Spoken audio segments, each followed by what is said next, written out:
family came to me and talked to me about what the show meant to them. Russell Simmons saw George Jefferson write a check, and he never forgot that. That's the moment he learned, he told me, that a black man could write a check. What it needs is some more green. That's what Norman brought to situation comedy, is this idea that it was profitable and successful for TV shows to talk about what was happening in the culture at the time. In an episode that aired in 1976, the lead characters openly exchanged slurs. Don't call me punk. Why are you so sensitive all of a sudden? He's not the only one.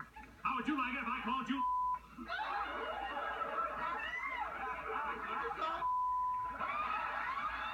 The success of Lear's programs paved the way for The Cosby Show and The Fresh Prince of Bel-Air. In West Philadelphia, born and raised. But these depictions of upper-middle-class black families rarely included racial issues.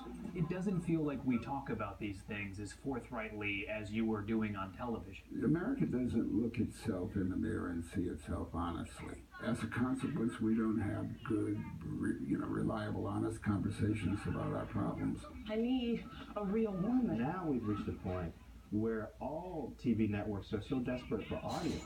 They're turning to women, and they're turning to people of color who proportionally watch television more than white audiences. This is important. We're all going to sit and watch it together. This week, the ABC comedy Blackish broadcasts an episode on police brutality. Crowds around the country are tensely awaiting the decision. Is anyone going to explain to us what's happening? Okay, what are we going to tell them? The truth. They're children. They're not just children, Bo. They're black children, and they need to know the world that they're living in. Come on, Bo. Much of the diversity we see on television has not quite made it to the big screen. Women and people of color are underrepresented in television, just like they're underrepresented in film, but in film it's much worse. A study released by the University of Southern California shows a predominantly white Hollywood. The study examined the speaking characters in more than 400 movies, TV, and streaming shows. 71.7% are white, 12.2% are black, 5.8% are Latino or Hispanic.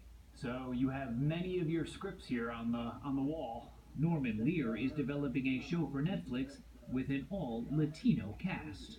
Do you think television is pushing that envelope today as much as you did back then? I didn't think we were pushing an envelope. I thought we were dealing with the problems American families were facing.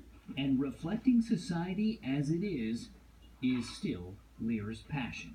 For CBS This Morning, Ben Tracy, Los Angeles. A really important study. You know, I interviewed Norman Lear once, and I asked him originally, when all this came up, how did he even think of these ideas? And he said so often he'd be riding the subway and he'd look into homes and realize how similar people were to the life he was living in these packed areas, packed apartments, and it sort of made him realize he needed to show that similarity. And he created one hit after another. Yeah, genius.